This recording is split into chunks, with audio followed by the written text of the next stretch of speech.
Good evening, and welcome to our community lecture on incontinence, an intimate female issue. Our moderator for this event is Dr. Lick, a world-renowned expert in voiding dysfunction.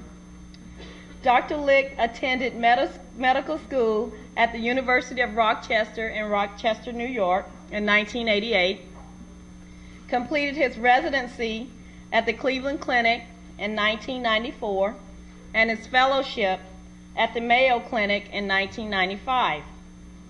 He is currently on staff at Boca Raton Community Hospital.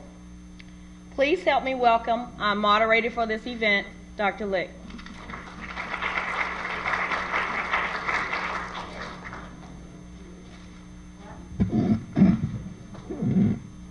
Thank you, and welcome this evening.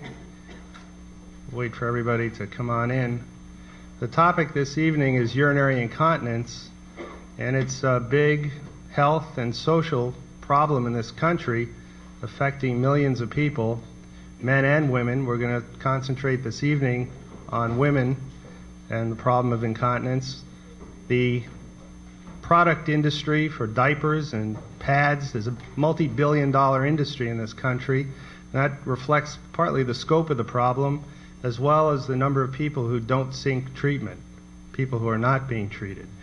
Today, we have two local experts to discuss the diagnosis and the treatment of urinary incontinence in women, first from a gynecologic perspective, and then from a urologic perspective. And after each of our speakers gives their discussion, we'll have a lot of time for questions.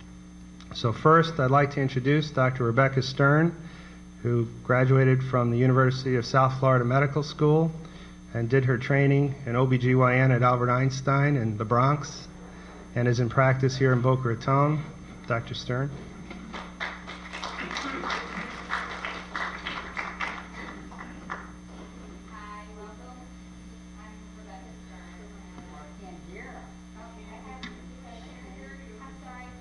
Can you hear me now? Yes. Okay. I'm Dr. Rebecca Stern. I'm an obstetrician gynecologist, and I practice here in Boca Raton. And I'm going to give the gynecologic perspective on urinary incontinence.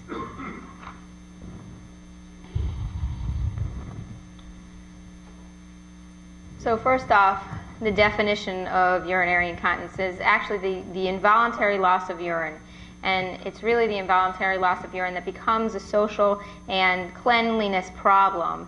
And I say that because it's really a problem only when someone complains about it, and it's enough for them to come to see someone.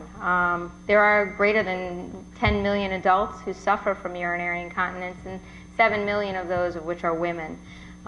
It's not really a diagnosis, it's a symptom, and it is not really a normal aging process, although the prevalence does increase with age.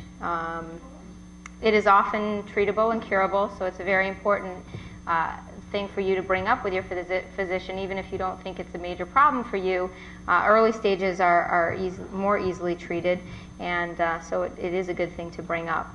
I lumped the types of incontinence into three. Stress incontinence is the first one, which is incontinence that occurs during periods of time which there's increased intra-abdominal pressure, such as sneezing, coughing, exercise, pregnancy. Any woman who's been through pregnancy, most of us have had some small amount of urinary incontinence. Then detrusor instability, or really bladder muscle instability. And that is when loss of urine is caused by uncontrolled contractions of the bladder muscle. Mixed incontinence is when there's sort of a combination of both symptoms that we see. So when a patient comes to me with urinary incontinence,